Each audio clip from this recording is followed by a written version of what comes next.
stakes that don't really, they're just plain because people just come and take them anyway. And a lot of the places that we do monitoring plots, they don't want to like attract any attention to it, so we'll just use a plain one. And then what we'll do is right at the center, we'll take a waypoint, and then that tends to be at the top of our paperwork, that tends to be our plot name, is that waypoint. So every time we come back, we can just go back to that waypoint. And I don't actually have a paper with me, but so this is our quadrat. This is 1 meter quadrat.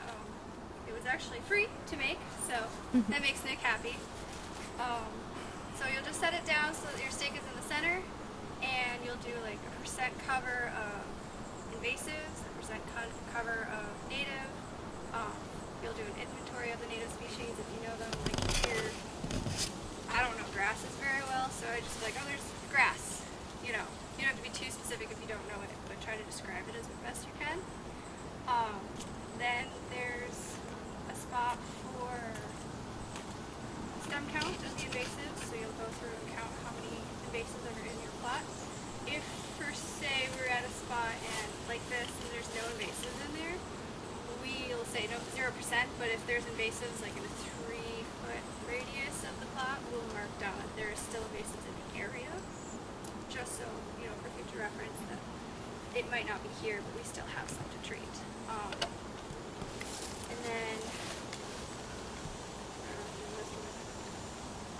Then we'll mark down like what kind of treatment we're doing, foliar spray, hand pulling, and so there's a code for that, and then we'll also write it down in another line. And then we have a picture. We'll take a picture of the quadrat. We try to like face the same direction. We'll note like what direction we're facing, and you'll snap a picture of it. I tend to do all the pictures this season for all the monitoring plots, so what I like to do is go in and edit my photo so that the name of the photo matches the name of the site. So if it's a waypoint, I'll just add that waypoint as the title, and then the photo code will be the same thing. And that way when I send it to Nick, he can match it up pretty easily. So that's the basics of it.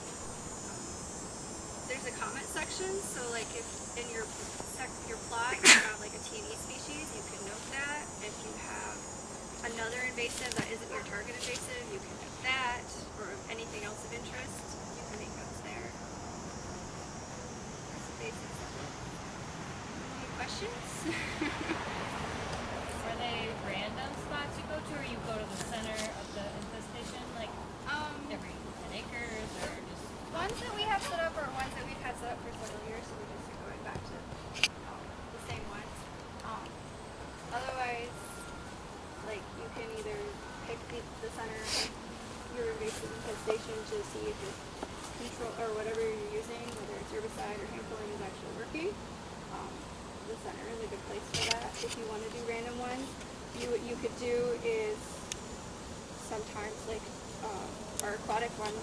I know last year we take our PVC pipe one, because that floats, and we'll toss it out, you know, in a random way, and then wherever it lands, that's your random spot, and you know, your center, and make your waypoint from that. Another group is saying that they'll go to like Google Maps and like close their eyes and find 5 points in an area, or there's I think they were saying ARC, you can put in a polygon and have it find 5 random spots for you and do it that way. There's many different ways to do that. It all depends on what you're really looking to. Yeah. I was just curious if you guys do the same, like for each project, if there's like a certain size that you say, okay, we should do 4 of these test plots, or just 1, or if each project just gets it one. all depends on the area. Like we've got a spot down at the Cot River Dump, which is horribly infested with garlic mustard.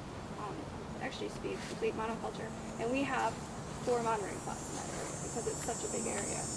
But like just to be representative. Yeah, just to be representative. And some of them are specifically for like spraying, and some of them are hand pulling. Okay. So we'll do both. Nice. So see which one's more effective. So this topic, I feel like I actually have something to say on. I like this.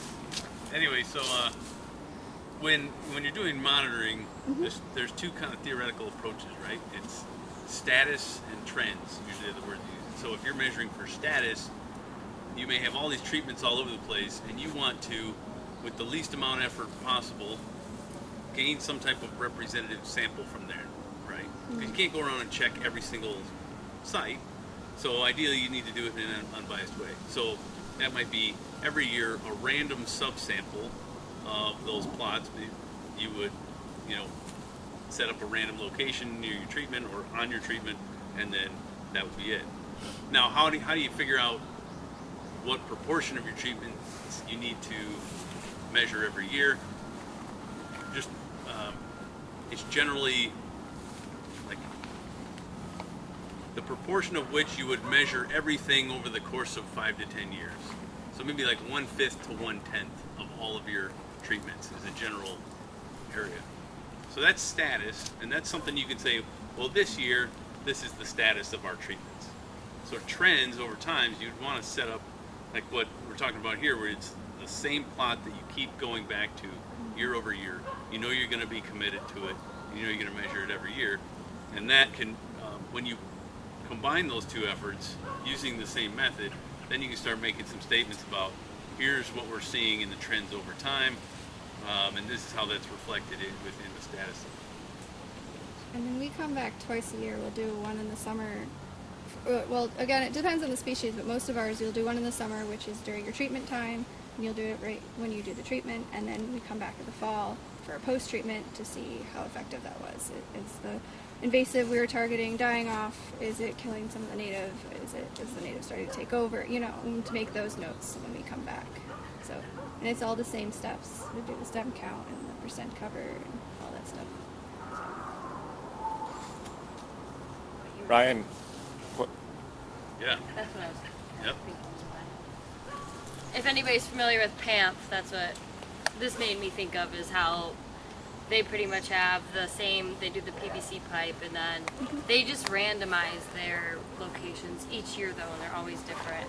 So they don't, I don't know how they're getting the stats. Other than just, I think it's they because, just- yeah, I don't know, because they're If dealing they're- with the whole area and they're Yeah. just trying to get the, Yeah, so like my plots this year were anywhere from 0 stems to like 30 stems, which was like the least and the most that they've been seeing. But yeah, to see maybe also establishing some like ones that don't change annually